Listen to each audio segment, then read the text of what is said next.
like rewatching these scenes with you guys because I feel like when I watch the movie, there's so much that's happening that it's a lot to fucking digest. And when I can piece it out, I really get to truly appreciate these scenes. Oh, badass. Oh my god, she just whips it open too. Okay, we've got crane of a head and an arm, which totally reminds me of Prometheus. The fucking alien things on Prometheus. There we go. Doesn't this dude here kind of look like this dude here? I've got a same kind of feel for it in there. And then the hand is like a big kind of round looking hand. And he's kind of got like a big round, well, it looks a little more creepy there. But like I'm seeing, just kind of carve out the brain a little bit. I'm seeing some Prometheus shit right here. Cause that didn't even look normal. That didn't even look normal. So, you know, maybe somehow it's connected. It's probably totally not, but still. Okay.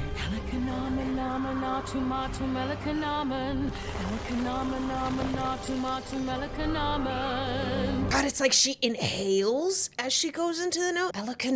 She like brings, it's like she's pulling in the power, but she's also doing it vocally at the same time.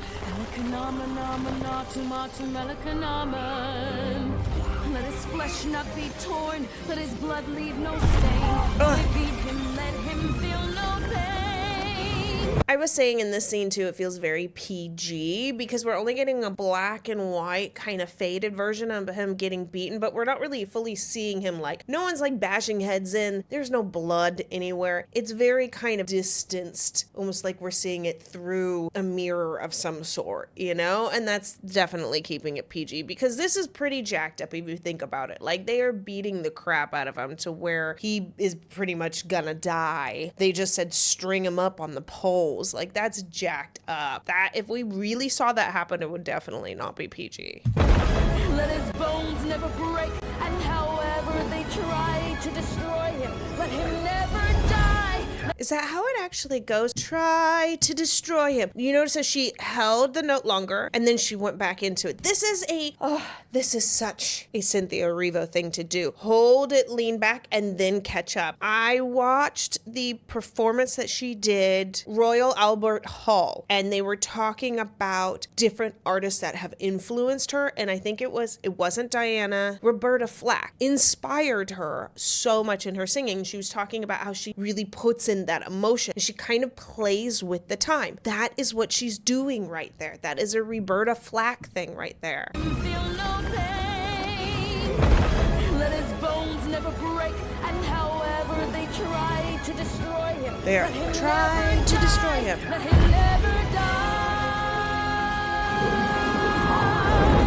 We've got full space. Hang on. Look at this mouth. Look at this mouth. Look at her placement on this. Let his flesh not be torn, let his blood leave no stain. And she's got a little torn. She's got tension and like, please, you can feel the heartbreak behind that kind of broken voice. Though they beat him, let him feel no pain. Let his bones never break, and however they try to destroy him, let him never die. Okay, watch her mouth on this long die. Let him never die. Right there.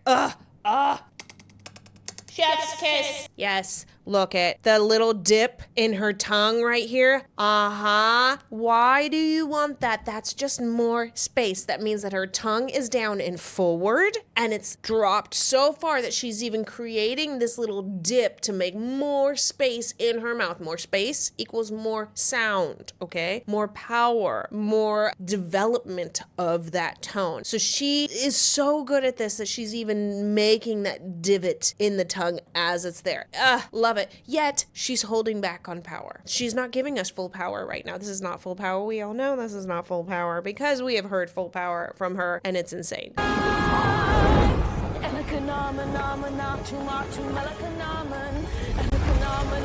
This book is cool. What is this chanting?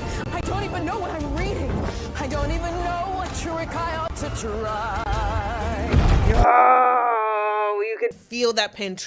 And you can see the way that her eyes shift as she's singing through this. She's thinking, like when the brain, there's so much running through. What do I do, right? What do I do? He's dying right now. Right now, he's dying. What do I do? And you can see that with the way her eyes shift back and forth. What is this chanting? I don't even know what I'm reading. I don't even know what trick I ought to try. There. Sarah, where are you? Already dead or bleeding? If you are not a subscriber, I don't know why. Because like 90-something% of you guys aren't. So if you like Wicked and you want more of it, then just click the subscribe. Just do it. Do it. Okay. One more disaster I connect to my generous. Oh my God. Supply.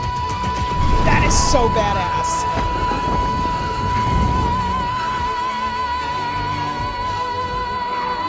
I love that she didn't add a riff. She didn't hesitate. She didn't move from that note. She just hit it and held it and mutated into it and developed it and then, because it would be so tempting to put a riff there, but it takes away from that drive, being raw right now, being so raw and vulnerable. This is the transition point where Elphaba goes from good to bad. This is where she says, fuck you all. This is that moment. And to add a riff there is not quite the same. And I just love that she kept it and she didn't fuck with it. But I want to back up because there's way cool shit that just happened there. Sarah, where are you? That right there.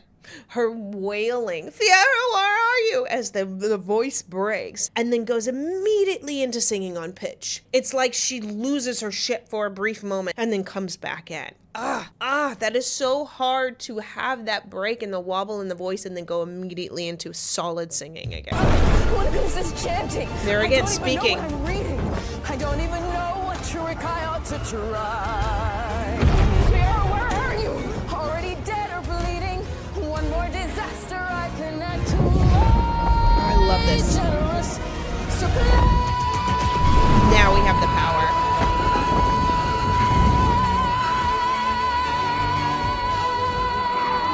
Yes. Fuck. Yes. Okay, remember I was talking about how it didn't have the power, how she had the placement with the mouth and everything was good, but it didn't have the power. That was the power. That was the power right there. That was incredible. And how she held it and it almost slightly pinged it out a little bit more at the end. Just a bit. Let's hear that again because that was stunning.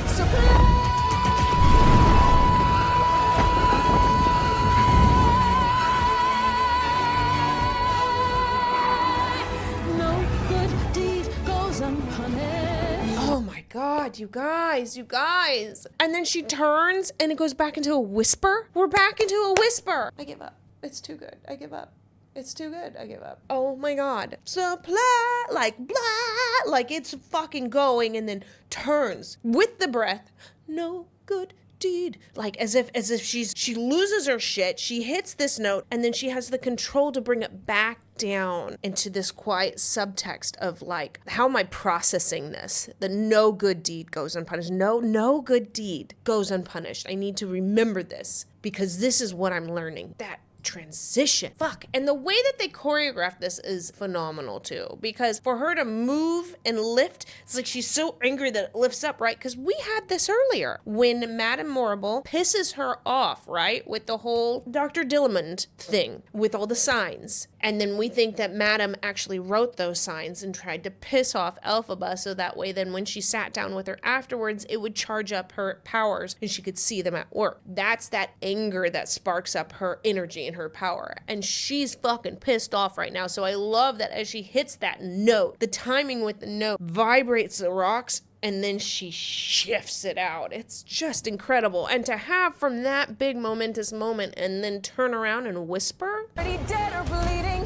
Where's my green juice? Disaster I connect to my generous supply.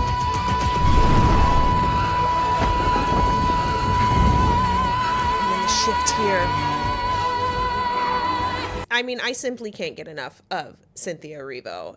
And if you can't either, then you need to be over on my Patreon, because this whole reaction was over 30 minutes long, and you're just not going to get it on YouTube. YouTube won't allow me. So you are missing out. If you want to watch the entire thing, then you need to come on over to my Patreon. On Patreon, we have both movies, the first one, the second one. We even have a rewatch of the first one where we spent time going over all of the timestamps of things that are coming up, and then we watched the scene so we could look out for them. It was amazing. We have full song breakdowns, we have behind the scenes, we have more coming every single month. So come on over. I will be sure to put that link, you should click on it, in the pinned comment down below. No good deed goes unpunished. No act of charity goes unresented. No good deed goes unpunished. That's my creed. My road of good intentions led where such roads always lead. God, I think that might be one of my, technique-wise, one of my favorite parts. Because that was one of the weakest points I felt like in the song. My road of good intentions, that whole section, because it's so hard. It's just so hard to get it to ping out and hit. The way she does it, it feels like little nails, and it just consistently hits. Whereas most people hit it and it kind of wavers off, because it's this like it's gotta go right there, and she just really fucking controls it there. And the fact that she does it while keeping in this inner monologue feel to her sound, and casually yet powerfully walking while keeping this razor sharp so good. That's my creed. My road of good intentions led where such roads always lead. Hell yeah. No good deed There's that lift. goes unpunished.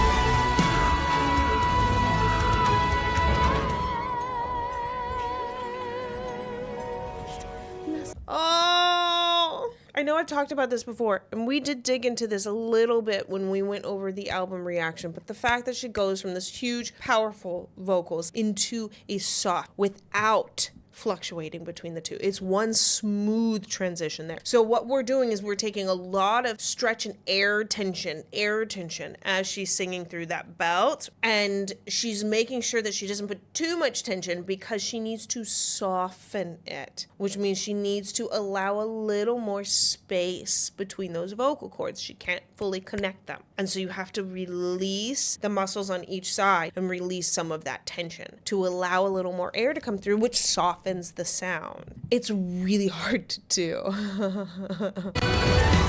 unpunished.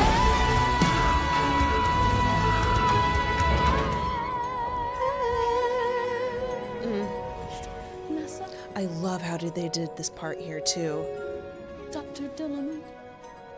Okay, and I said this in my movie reaction. This was amazing. When I watched this on stage, right? When I saw this musical on stage, this song is hands down one of my absolute favorite songs. However, this section, I just never really cared for that much of the song. And I never really understood why. I was like, it makes sense, but I never really got it. Then once I watched the movie, I got why I never really cared that much. Because on the stage production, we do not get emotionally attached to Dr. Dillerman. And I will tell you, I didn't get emotionally attached to Nessa at all. Like, we didn't really know them. They were there, but really, truthfully, they were just not main characters. And the appreciation that we have now, granted, fuck Nessa, okay, fuck Nessa, fuck the lion, and fuck Bach. I think that was it. And Bach and Nessa, yes, they belong together, like absolutely 100%. But regardless of that, because I'm so charged with the fuck Nessa,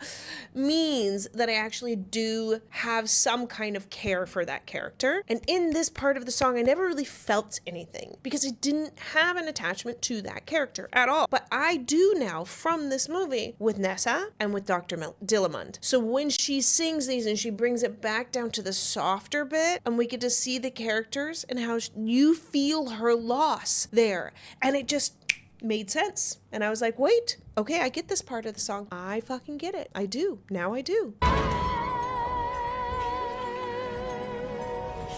Nessa. Oh, she's like, come here. Dr. Dylan.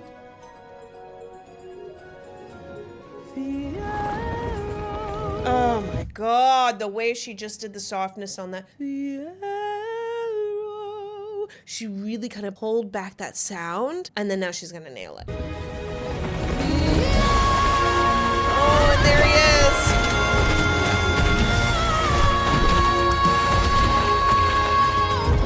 Yep. Breaking down these sections of the movie is so much better for me because I did not see him. I didn't see him hanging up there. I didn't realize at this point of the song that she just saw him dead, hanging up there. Well, what she thinks is dead. I didn't see that bit. My brain like can't compute all of this when I'm really listening to the vocals. It's just too much and I miss a shit ton of stuff. It's just how my brain works. I hyper focus and then I don't see other things.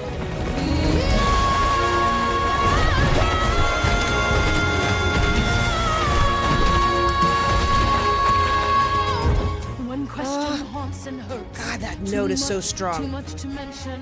Was I really seeking good or just seeking attention? Yeah, and this whole section too. It never really occurred to me the meaning behind all of this. Like I heard it in the song and I've sung it before, but this really, really painted a very, very good picture of what the lyrics are meaning here, of where she's questioning everything.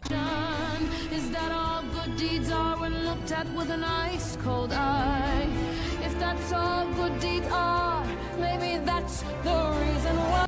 Okay, what was the point of Madame Morrible there, though? One question haunts and hurts too much to mention. Was I really seeking good or just seeking attention? That, like, did she actually have goodwill in this? Or was it actually like a selfish good deed, right? She's questioning if there even is such thing as a good deed, or if she actually was doing this for herself, selfishly. Is that all good deeds are when looked at with an ice cold eye? If that's all good deeds are, maybe that's the reason why no good deed goes unpunished, because there is no such thing as a good deed, that everything is selfish. But why is she looking at Madame Morrible there? But why is she in this scene? Why is it really showing attention to her? Good deeds are when looked at with an ice cold eye.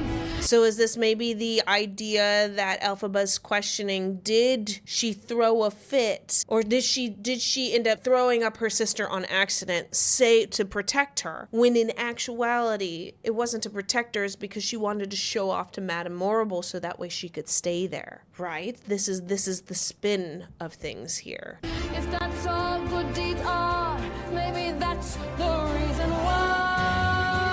Oh, and then there she is looking at him because she's in love with him, but she's kind of like questioning, what do you think that one means? Because what was her good deed that she did there? She let him go off with Galinda? Was that the good deed that she did? Or saving the lion? Well, I guess that we all know how that one fucking turned out, but maybe, no, what is her meaning with this exact moment here? I don't know, you guys.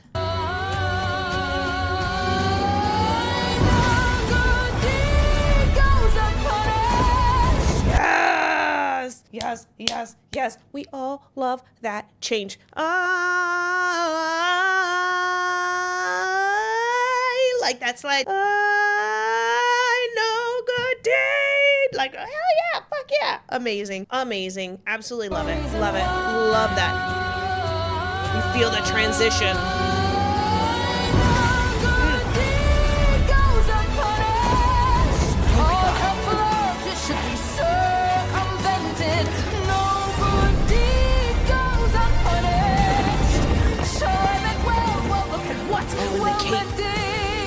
Wait, did they just grab the cape? Is that where that cape came from? Because it looks kind of plasticky. It did look kind of plasticky, you guys. It was not the normal cape that she was wearing. I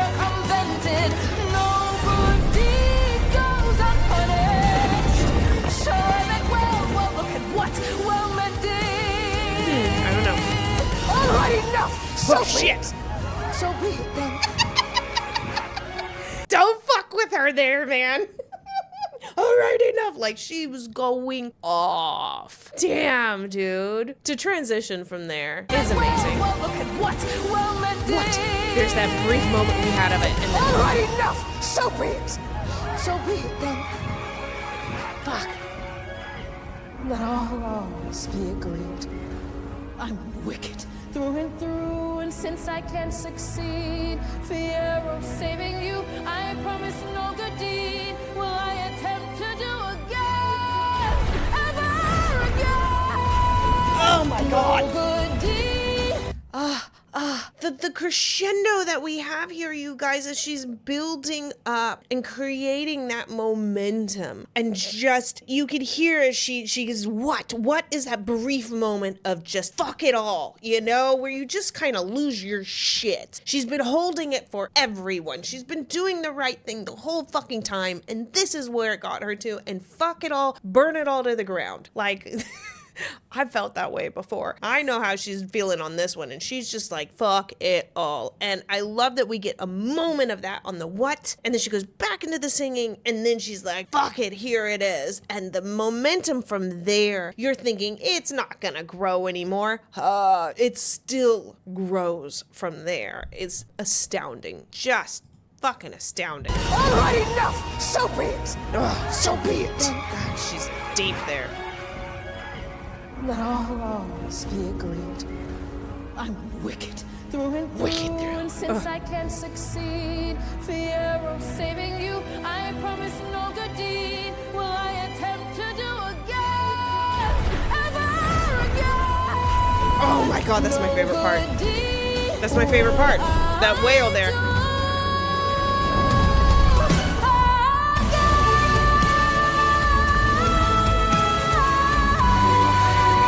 Oh my god, and that note. And look, they knew. They knew people would be clapping. They gave it so much time, a blank there. They're like, people are gonna be losing their fucking minds.